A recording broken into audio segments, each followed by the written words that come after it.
button.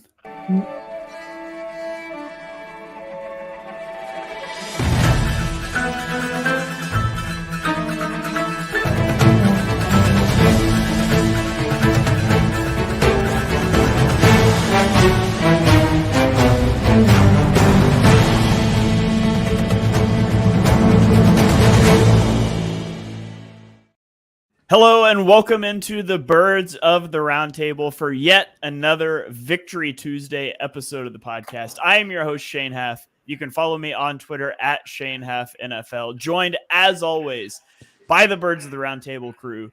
We've got Dibes. Give him a follow on Twitter at Mr. Crockpot. Dibes, how are you doing tonight? Doing well, man. Got a lot of fun things to talk about tonight. Should be another fun week if things go according to plan. Absolutely. Also joined by David. Give him a follow on Twitter at PHL Eagle News. David, how's it going, man? It's going wonderful, man. I enjoyed Dives advertising for Snap a Slim Jim prior to the show, so we should see if there'll be a sponsor. Absolutely. I'm all for it. If anybody would like to pay us money to do podcasts and eat your food on our podcasts, hit us up in our DMs. There's nothing better than podcasting after a trunk or treat. I got chocolate. I've got popcorn. I've got it all. Absolutely. Extracting that dad tax. You got to love that. Also joined by Ryan. Give him a follow on Twitter at Philly Sports PSA. Ryan, how's it going? It's great. It's good to be back. I had a week off and ready to talk some Birds. I like that you're decked out in all the Kelly Green gear. I'm ready. I'm always ready. It threw me today because I was in NFL Pro going through the All-22, and the Eagles logo was the throwback logo.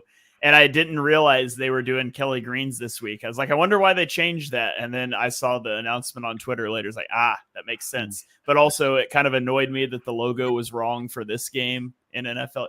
Anyways, that doesn't matter. We're here to talk about the Eagles' second straight blowout victory, this time over the Cincinnati Bengals.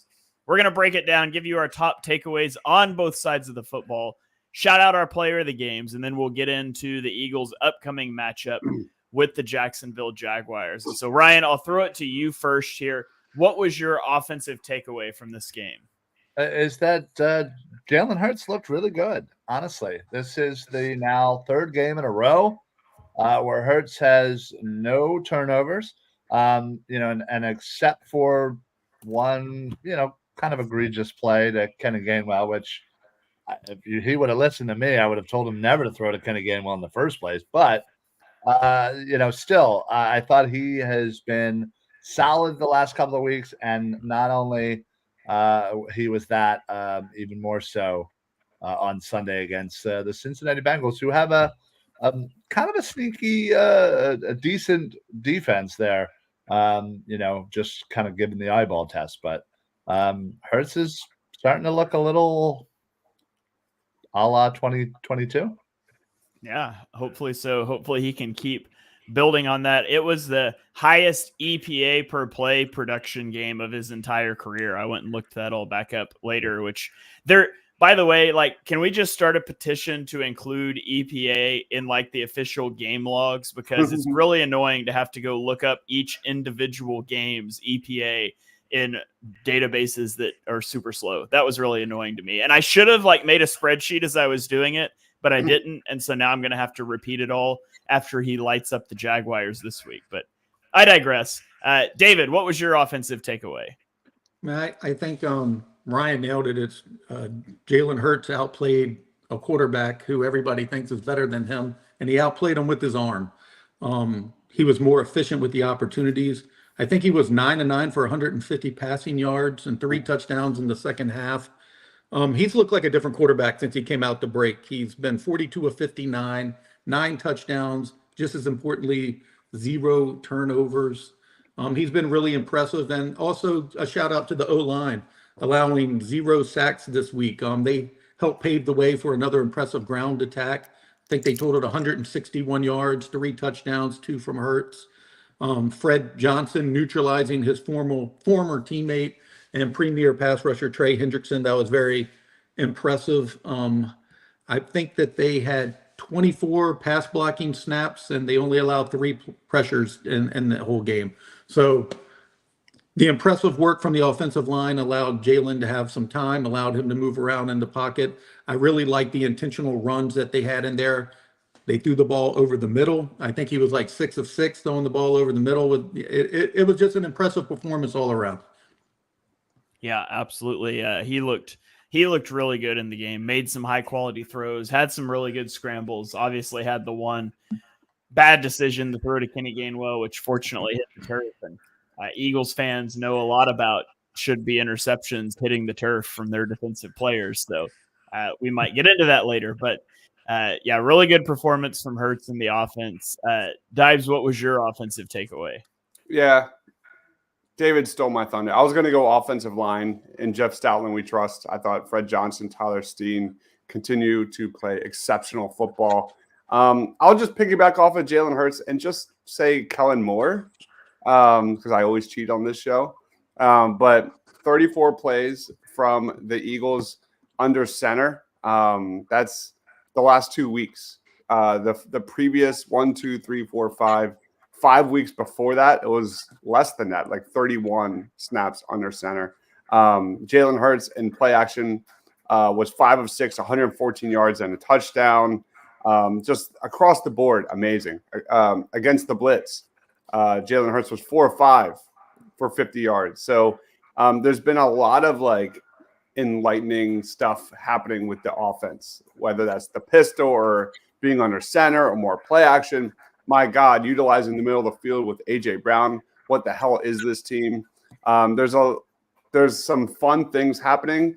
You could talk about Ben Van Sumeren, more fullback Ben Van Sumeren leading the way for Saquon in the guts of the game in the second half. That's kind of maybe a new pattern we see going forward.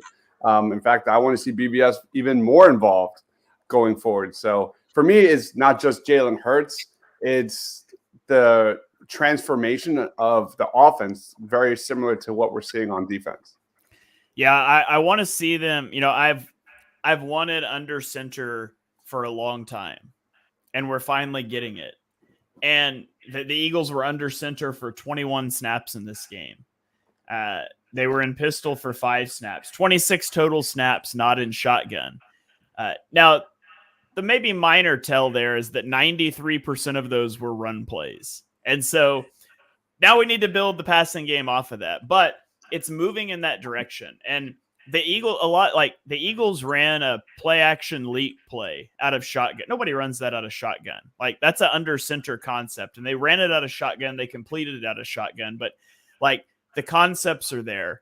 And I'm hopeful they'll continue to like flesh that out. Like, I'm not saying you should never be in shotgun. Like, I thought this game was a good split. You would just like to see some more passes out of shotgun to make teams respect the pass. But, you know, there's several times that they went under center where they love to run the ball. They rarely throw it. And the Bengals stayed with 2 high safeties because you do still have to respect A.J. Brown and Devontae Smith deep. And I guess I'll give a shout out too to Devontae Smith, that deep ball, the way he stacked Jordan Battle, flashes the late hands. Like, I mean, it looked like A.J. Brown out there with the way he did that. And so the Eagles have 2 really good receivers, and teams have to respect that. It opens up everything else. And so, you know, all around, just a great performance. Nice to see the offense becoming less stagnant and more looks being thrown at him. So we do have a comment here about the Vikings trading for Cam Robinson from the Jaguars, and I'm sure we're going to get into that a little bit when we get to the preview portion of the show. But before we do that, let's flip it over to the defensive side of the ball, and let's talk our top defensive takeaways. Dibes, I'll give this one to you first. I'm just blown away. Freddie Freeman just hit another home run. That guy is possessed. My God. Anyway. Oh, geez. I mean, there's so many defensive takeaways. I mean, I'll take the layup in this one. I made an all-22 video of this. Give me Quinyon Mitchell and Cooper DeJean versus Jamar Chase. And just in general, these last 3 weeks, this duo has been phenomenal. But just like I said, the defense has been transformed since the bye week, locking up Malik Neighbors. This time it was Jamar Chase, holding him to 54 yards, the second lowest of the year. In the last 3 games, This two have allowed 10 receptions on 19 targets for 62 yards combined. The Cooper DeJean upgrade is insane. It's just insane what he does as a blitzer, as a run defender, in coverage. The one play, the 4th and 1, where he hit Jamar Chase for a loss, was one of my favorite plays, and might be one of my favorite plays of the season when it's all wrapped up. I remember on our post-game show saying, like, there were 2 plays in this game that almost blew out my vocal cords. It was the Devontae Smith touchdown, and it was the 4th and 1 Cooper DeJean tackle for loss. That was insane. So just not enough. There's not enough ways to express how amazing that draft was. I mean, Howie has had some misses when it comes to making trades and things like that for Jahan Dotson. It's what it is. But my gosh, we're going to be talking about Cooper DeJean and Quinyon Mitchell for years to come. Yeah, they look like the real deal. Has there ever been like such an instant upgrade mid-season as going to the backup slot corner for the Eagles this year? Like the upgrade that he's been over Avonte Maddox has been incredible. And you know, and I hate Avonte Maddox's career arc because he was a really talented player coming out, and he gave the Eagles some good years, but the injuries just stacked up for him and ultimately couldn't stay healthy and lost some of that athleticism. And you hate to see that, but it's been incredible to watch Cooper DeJean come in and immediately make an impact. And he's not perfect, but he's made some really impactful plays. And the back angle of that 4th and 1 is incredible because Jamar Chase like motions and then fakes going back and then releases out the direction he was going. And Cooper DeJean tracks him the whole way and makes that tackle. So he's been a lot of fun to watch for sure. David, I'll throw it to you. What was your defensive takeaway? That the Philadelphia Eagles have 2 starting linebackers that were PFF's highest ranked linebackers of the week with a 90.7 and 91.3 grade. And just as importantly, they have improved week over week. Vaughn and Dean are going back and forth trading weeks with who gets the most tackles. It is probably the most exciting thing I've seen on the defense outside of what he just mentioned with Cooper DeJean.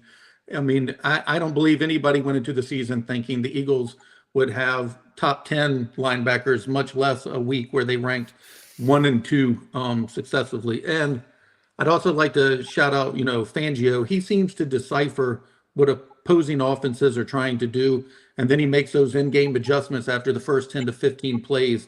The Bengals changed up a lot of their previous tendencies. If you watch their game tape, they were using motion more, trying to get, a feel for what the Eagles were doing defensively, trying to hide, what they were disguising.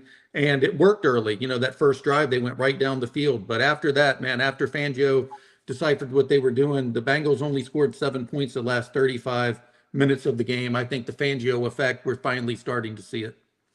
Yeah, absolutely. Ryan, what's your defensive takeaway? Yeah, listen, David definitely took a good one there.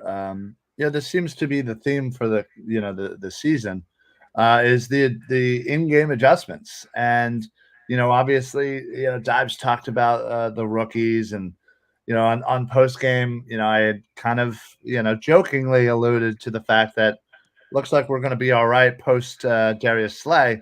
But yeah, I mean, this team is finally coming together and coming into their own identity.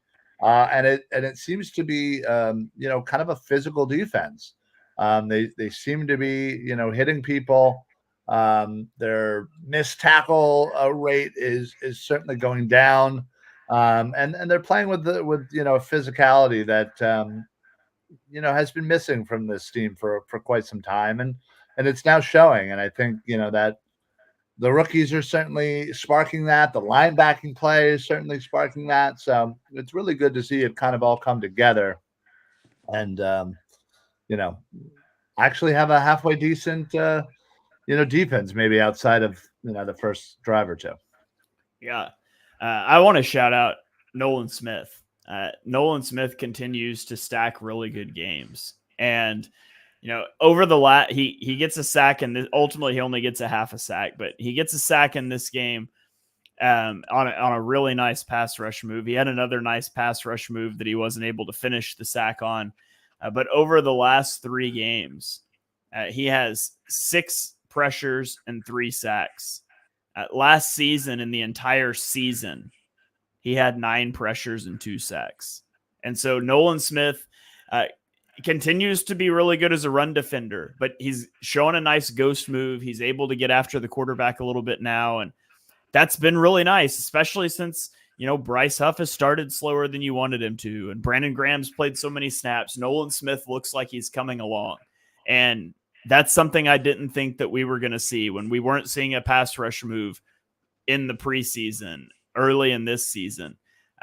I thought, man, we got to wait another year to see it. And he's starting to show some things here. So that's great to see, all the young guys on the defense that are stepping up and making plays. And I mean, honestly, like, the entire defense is young, with the exception of Darius Slay.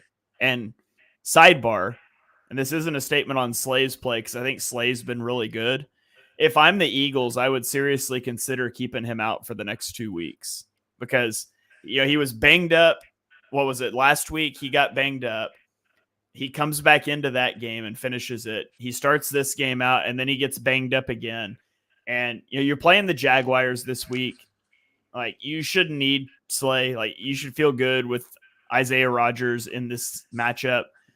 You got the Cowboys the next week, and you don't ever want to count the Cowboys out, but you've got Washington on Thursday night right after that. And so I would definitely keep Slay out this week. I would consider maybe putting him on a snap count that Dallas game, because I am concerned about, Slay's played more physically, and I think he's played really well. I'm concerned about him falling off as the season goes along if injuries continue to mount for him. So I want to get him healthy, and I think this week would be a great time to do that. So that's me not saying bench Darius Slay, Quentin. That's me saying I'd give him the week off this week if it was me. But just have him pull an Anthony Richardson and say he's tired. So, all right. That is our top offensive and defensive takeaways. Let's get into our player of the games. David, I'll give this one to you first. Who was your player of the game? I mean, I have to go with Jalen Hurts. I think I picked him to be player of the game, so I have to stick with him. He moved to second place on the Eagles' all-time rushing touchdown list with his game-tying second touchdown of the day. And then his first one. Then he added 2 more for the hat trick. They were designed runs that, it just looked different. He outplayed Joe Burrow. He was just the difference in this game. I think it was the best game we've seen from him in 18 months, probably. But probably have to go back to the 2022 season where he had a complete game like this. So he gets my game ball. All right. Game ball to Jalen Hurts from David. Ryan, what do you have? Yeah, that was the easiest layup in the history of layups there. But yeah, listen, I'm going to do what I do, and I'm going to just, if I can't get the easy win, I'm going to, upset somebody. So I'm going to steal Dibes' answer and say Cooper DeJean. Listen, I think he announced himself, in all honesty. There's 2, great tackles there. The one on Chase and then the one down in the red zone. Were crucial, huge moments in this game. And listen, people are starting to pay attention to the rookie cornerback. Absolutely. All right. So we've got a Cooper DeJean, a Jalen Hurts. Dives, where are you going for your player of the game? I'm going to stick with my gut. As it was my initial feeling during the post game, I'm going to stick with it tonight. Jeff Stoutland. He's not a player. I don't care. It's next man up mentality for this offensive line, and I give credit for the offense sticking with the run. It was an efficient offense. It was a 2022 Eagles offense where the longest run Saquon had was 19 yards. And this was an offense that has been living and dying with explosive plays for the most part, outside of week 1. So for me, give me Jeff Stoutland. Fred Johnson held Trey Hendrickson to 1 pressure. Tyler Steen still has 0 allowed sacks. so far. I just am blown away by the depth of this Eagles offensive line, and I thought they were dominant. I know the Bengals don't really have a dominant defensive line by any stretch of the imagination, but I love the way they just destroyed them in the second half, and using the run game and using Jalen Hurts more so in the run game to set up the pass. I make a motion that the next time Dives starts to pick a player of the game that's not a player, we mute his microphone and don't allow him to talk anymore. I'll second that one. All right. We'll take a roll call vote. David? All right, we're good. So next time we're muting. So basically, we're just going to mute Dives for half the episode. Yeah, maybe so. Yeah. I'll give Zach Bond player of the game then. I thought Zach Bond, I could have gone with either linebacker, to be honest, because they both played really well. But I'll give it to Zach Bond. He led the team in stops. He led the team in tackles. He was pretty good in coverage. He punches the ball out, forces a fumble that Nakobe Dean recovers, which Nakobe Dean stands the guy up. And so, it's all in tandem. And I loved that Nakobe Dean brought the ball to Zach Bond on the sideline and said he wanted him to have it. The vibes are back. Like, you get stuff like that. I tweeted out a couple clips today, one where Lane Johnson is like running down the field, motioning first down behind Saquon. There was another one where Saquon is on one of the Jalen Hurts runs that Saquon lead blocks for. He like hits the defensive tackle and then Jalen's past him and Saquon's like dancing down the field. Like, the vibes are back for the Eagles. They're having fun. You can see it. And so I'll give it to Zach Bond, though. I thought he played really well in this one. I also want to give a shout out to Will Shipley. It's got to suck to come into the game and get your first touchdown and it gets negated by a penalty. And so then they're like, all right, we'll hand it to you again. And you get planted for like a 4-yard loss because your tight end gets blown up. Like, that's got to suck. Yeah. So, Gates owes Shipley a nice steak dinner. Yeah. That was an angry run too. That was a determined angry run. Yeah, he did a good job of getting Skinny through the hole. He finished through contact into the end zone. Like, it was a good run. I'd like to see Shipley a little bit more, and that's more than Gainwell. I would like my pipe dream is I would like to see Saquon a little less in like a certain. Like, I want this version of Saquon in January, and I don't want this version of Saquon to get run into the ground. So, I mean, I'm sure that they're managing all that. They've got eyes on it, and they've done a good job. Like, Saquon's been pulled out the last 2 games. And so let's keep blowing teams out, and let's keep getting Kenny Gainwell and Will Shipley some runs. So, okay. Comment here asking if Fangio is calling the D differently since the bye. Yes, absolutely. They got rid of a lot of the cover 3 crap they were trying to do at the beginning of the year, and they're playing split. This is shocking. Fangio's defense is playing Fangio defenses. It's great. And they have also stopped playing so far off. Like, they've gotten tighter to receivers, which is a byproduct of having a safety over the top. So noticeable difference. They've definitely played differently. If I can make one comment before we move on, 2 comments actually. One, the Eagles' opponents have only averaged 13.8 points per game since week 3, which is a product of everything Shane just said. And with the game that we just watched, shout out to both franchises for making the reunion of twin brothers Sidney and Chase special by anointing them both captains for their respective teams during that game. I thought that was really class act by both organizations there, and really made that moment special for them. Yeah. One more comment here, and then we'll roll on, is predictions on a trade deadline target for the Eagles. I give a big thumbs down.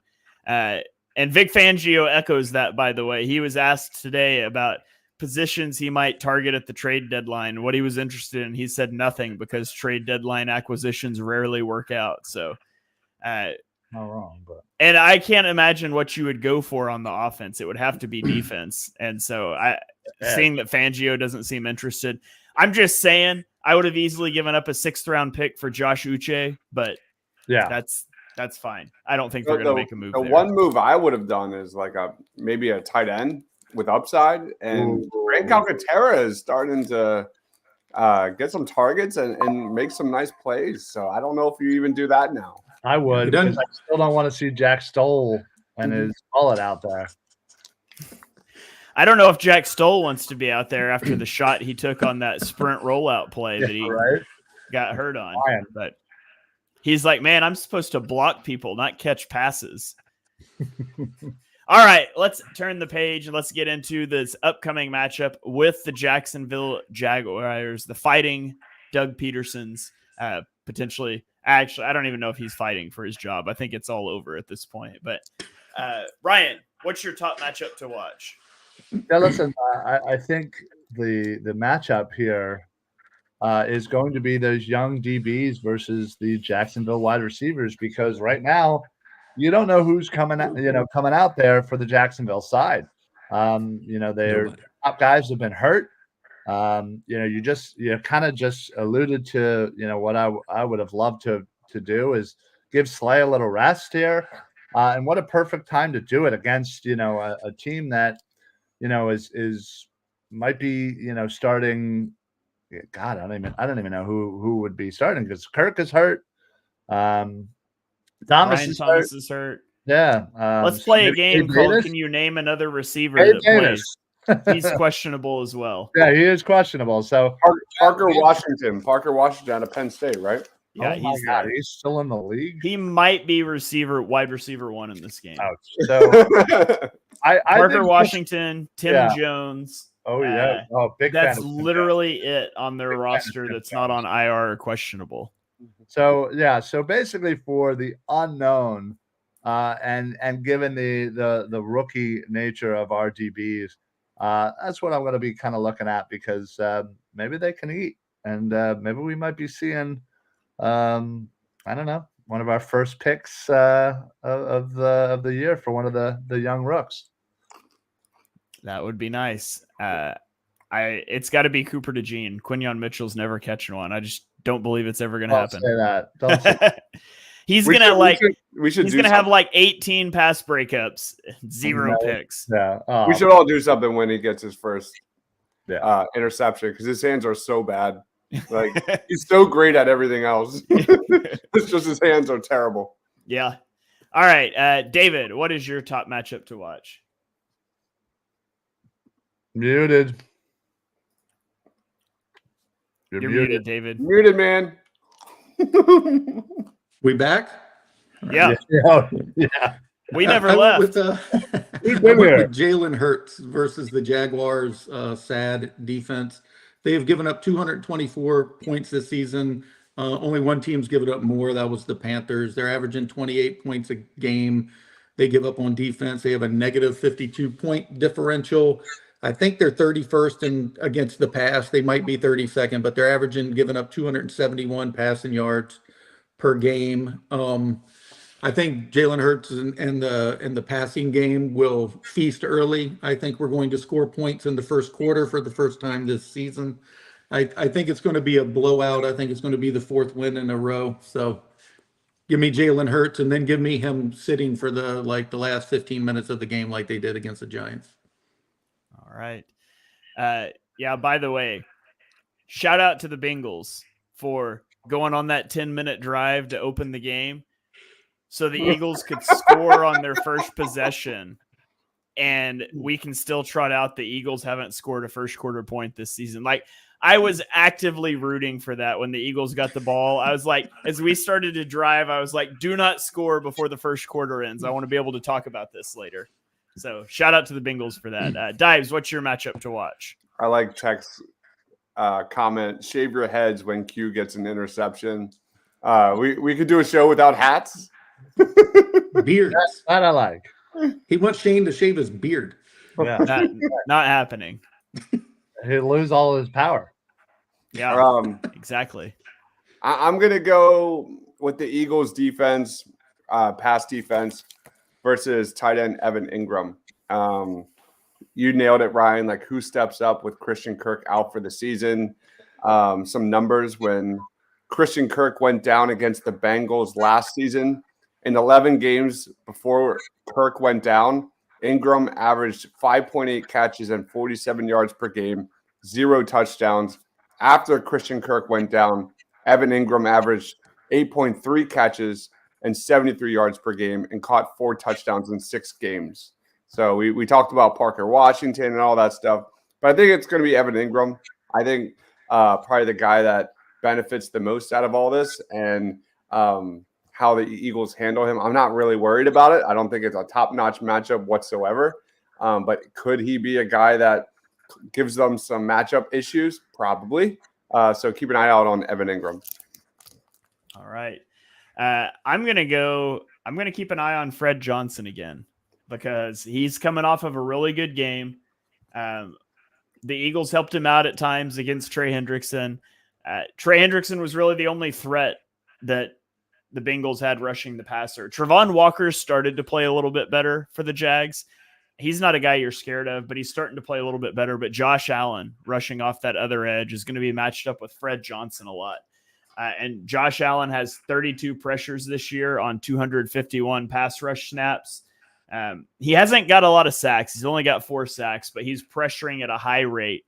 Can Fred Johnson pull another one out of the hat? Like, it's been really weird. Like, he comes in for Lane injured and played well, but then with like a full week to prepare, he struggled.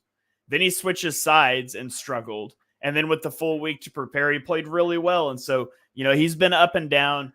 Will they be able to, block up Josh Allen? That's probably one of the biggest matchups I'm going to watch, especially when the Eagles are on the field. So give me Josh Allen versus Fred Johnson.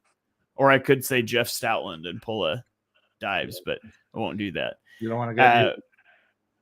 Got a comment coming in here from YouTube. If only the Jaguars could defend the ball as well as Doug Peterson defends Press Taylor. It's remarkable that Press Taylor is going to cost Doug Peterson 2 head coaching jobs.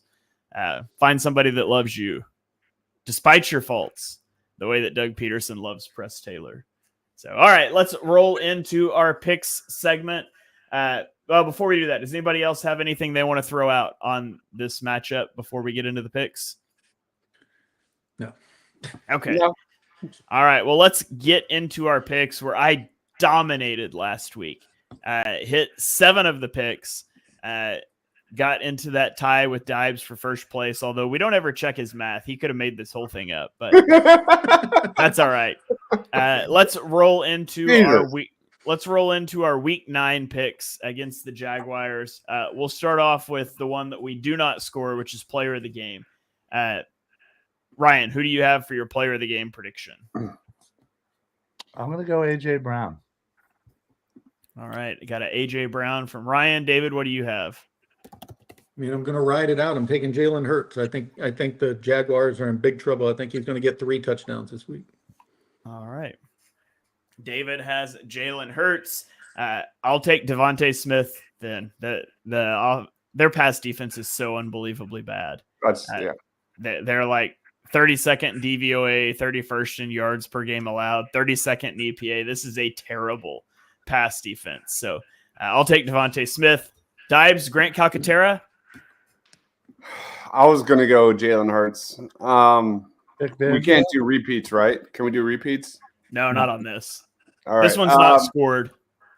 Yeah, I'll do Saquon. Give me Saquon. I mean, they gave up a lot of yards to Josh Jacobs last week, 99 between the tackles. Yeah, I mean, this defense is not good.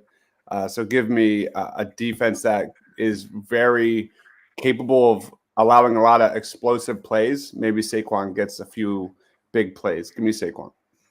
All right, let's go score predictions. Dives, what do you have?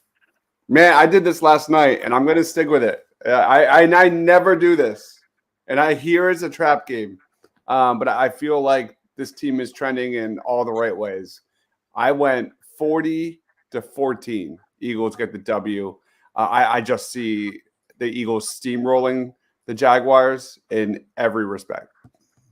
All right. Dives predicting the blowout. Ryan, what do you have?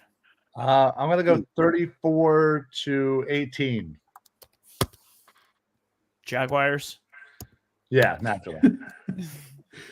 All right, David, what do you got? Ryan and I are close. I went 34-13. Yeah, I was, the Eagles win a year without winning a game by more than 8 points. And now they're coming off of back-to-back blowout victories. Everybody in the fan base is riding high. The Eagles are coming back home. It is Kelly Green week. Here it comes. This is the prime time for the letdown game. We're too excited about the Eagles at this moment in time. But I'm still taking the Eagles. 35-13 Eagles. But I'm going to clip off my score and tweet the clip if something bad happens. Sorry, 35-17 is what I meant to say. 35-17 for the Eagles. The Jaguars, Trevor Lawrence scares you because he can have some good game. He's a good quarterback, but he's also turnover prone. But he's just got no weapons out there this week. This is a game the Eagles should dominate, from the opening kickoff. And let's get that first quarter touchdown this game. We've got Brett Eclipse with a comment from YouTube. Bold prediction, Jahan Dotson gets his first Eagles touchdown. Nobody took the Jahan Dotson player of the game. Maybe somebody should have. Nope. Crabby Old Man chimes in and says, am I the only one who hates Kelly Green? Yes. I hate it. Yes. From a guy named Crabby Old Man, it surprises me that the old jerseys aren't liked. I like him. I don't want to replace the midnight green with them, but I much prefer the old logo to the new one, but I like both of the colors. So it makes him crabby. Would you guys change to Kelly Green for the normal jersey, or do you like it better as a throwback? I love it. I'm always, I don't understand it. I don't understand this concept of the Kelly Green jersey's like overrated. I think it's the sexiest jersey in sports. It's right up there. Yeah, I do like it how it's kind of just selective, but it kind of makes it special. But I'd certainly be all right if they changed it. All right, David, would you change it or stick with the midnight green? I'd stick with it. It is my favorite jersey, but I like the definitive different era look of each jersey. It's because I grew up wearing the old school. When I was little, I would go to Veterans Stadium wearing those vintage Kelly Green starter jackets. I love just like what Ryan's wearing, and those were the shit, man. So it's part of me. I have many of them. Yeah. All right. Well, let's keep rolling here with our over-unders. Let's go Jalen Hurts, total touchdowns at 2.5. Dibes, what do you have? Yeah, I'm shocked we're all going over a little bit. How do you say under? I'm going to go over. It's just you don't say under if you picked 40 points. I know. That's what I'm saying. It's got to be over. Yeah. All right. Ryan? Oh, it's an easy over. Yeah, I'm taking the over as well. David's taking the over. So all overs all around on Hurts, 2.5 touchdowns. Yeah. Over under Trevor Lawrence passing yards, 249.5. I am taking the under on this one. He got nobody to throw the football to. Even though they're going to be throwing a lot. I don't think he gets over 249. David, what do you think? Who is the Jaguars' backup quarterback? Does anyone know? I can look it up. Mac Jones. Yeah. I'm taking the under, and I suspect we'll be seeing him in the fourth quarter. All right. Wow. Ryan? It's under, but he plays the whole game. Nobody wants to see Mac Jones. All right. Dibes, what do you got? Wait, David, you said under. Ryan, you said under? Oh, yeah. I'll go over. All right. Grant Calcaterra versus Evan Ingram. Who has more receiving yards, Dibes? Jesus I hate going last on this one. I'll go Ingram. All right. Ryan? Yeah, it's got to be Ingram. I'll take Ingram, too. I don't know who else Trevor Lawrence is throwing the football to. David? It's a clean sweep. They have no one else to throw the football. All right. Over under receptions for Brian Thomas Jr. 3.5. Question. Are we doing like what the sports books do and voiding this if he doesn't play? Correct. Yeah. Okay. Well, I'm taking the over then. If he plays, he's getting more than 3.5 receptions. What did Jamar Chase have? Like 5? Yeah, I think so. 5 or 6. I'm going under. Because I All know right, he's Dibes. I'm going to go over. All right, David, what do you got? Under. Under. All right, over under total sacks for the Eagles at 2.5. Ryan, what do you got? I'll say over. All right. I'll take the over too. I think they got an interior offensive lineman that's questionable to go. Ezra Cleveland, their tackle situation's not the best. I think the Eagles defense gets them, especially because they're going to have to pass the ball a lot. David, what do you got? I'm going over. He's been sacked 16 times already this year. Give me the over. All right, Dibes. I'm still thinking. What's the average time to release for Trevor Lawrence? 4 minutes. Wow. Trevor Lawrence, 2.66. Yeah, he's fast. That's faster than Joe Burrow. And what we have, like 1 sack against the Bengals? Give me the under. 65% of them are at his offensive lineman's feet, but yeah, he gets it out quick. Somebody Jacob, asked- what did you say for this one? Me? Yeah. Over for sacks. Okay. Somebody asked me that one play that Jalen Carter just destroyed and Joe Burrow fired the ball into Nolan Smith's face mask. Somebody asked me if Nolan Smith gets a pass breakup for that. I was like, unfortunately not, but I think he should. Over under Saquon rushing yards, 119.5. Dibes, what do you got? I mean, he's my player of the game. Give me the over. All right, Ryan? Yeah, it's an over. I will take the under. Is this a Kenny Gainwell game or a Will Shipley game? Yeah, I was just Potentially. about to say, I'm taking the under. Kenny Gainwell plus 50 yards rushing in this game. Gross. All right, so there you have it. There are our picks, our player of the game predictions, all that stuff. That's going to about wrap up this review preview episode. Thank you guys for joining in. Let's throw it around the horn. You guys give final thoughts. You can plug your stuff. Dibes, you're up first. Final thoughts. I mean, this game is all about just continuation of everything we've seen since the bye week. There's no turnovers. Stop shooting yourself in the foot. This is probably the week. It's got to be the week that we score points in the first quarter. Plugs. Check out Party on Broad. I put out daily shorts on the Eagles, sometimes 2-3 a day, just on thoughts, news, matchups, a lot of stuff that we talk about here. So go check that out. All right. David, final thoughts. Plug your stuff. The floor is yours. You can follow everything I write at PHO Eagle News. I have a piece out now just from numbers that they've done. The Eagles have racked up since the bye week. I thought all along that the biggest adversary to the Eagles offense was themselves.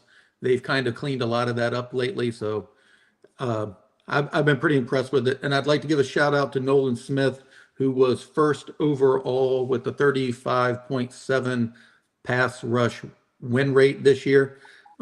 Saying that I thought he was the second best player in the 2023 draft has been hard to live through the past 20 months. So I am taking every victory lap I can get with the Nolan Smith love and his success the past few weeks.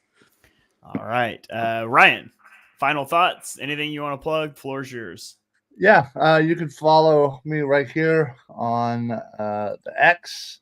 Also, I just wanted to mention that outside of the first quarter, the Philadelphia Eagles are the 5th most efficient offense right now. So clearly, it begs to differ that they need to figure out, their first quarter, and mostly it's because we're throwing the ball way too much. In those, other quarters, our split is about 52 to 48 in favor of the run. In those first quarter, it's about 60-40. So maybe if we keep that split going, maybe we'll actually score some points. So. All right. I want to show a graph real quick, which isn't great for you guys listening on audio platforms, but I went and ran the team tiers, offense, defense, since the Eagles bye, so over the last 3 weeks. And the Eagles are right up there with the Lions and the Bills as the best teams in the NFL over the last 3 weeks of the season. The Eagles rank 4th in drop back EPA, 2nd in rushing EPA. Defensively, they're 10th in pass defense. They're 8th in rushing defense. Jalen Hurts has the 2nd highest success rate, the 3rd highest EPA and completion percentage over expectation. Like, this is the Eagles team we thought we were going to get, and it took a little while. And I was saying at the beginning, like, I wasn't worried about the offense. I thought the offense would come. My concerns were on the defensive side of the ball. And so, it's nice to see the offense playing well. I expected that. I didn't expect this turnaround from the defense. And so hopefully they can keep a good thing going this week. Guys, if we take care of business this week, it's a solid month of the Eagles just doing what they should have done all along. And we can cruise through a month of the season having a blast. So hopefully that can happen. Hopefully we're back here next Tuesday for another Victory Tuesday episode. Dibes, what do you got?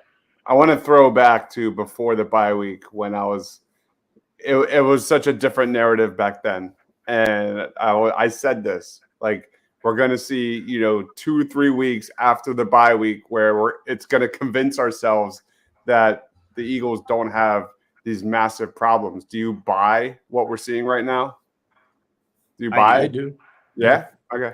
The Bengals have a really good offense, and they moved the ball on the Eagles, and the Eagles certainly benefited from a couple of turnovers and some Zach Taylor stupidity on 3rd and 4th down there. But I'm buying what the Eagles are selling right now. Okay. All right. Well, that's going to do it. Thank you, everybody who joined in on this episode. We'll catch you guys next week for another episode. Be sure you're following these guys on Twitter. Dibes is at Mr. Crockpot. David is at PHL Eagle News. Ryan is at Philly Sports PSA. I am at Shane Half NFL, and we will catch you guys next time.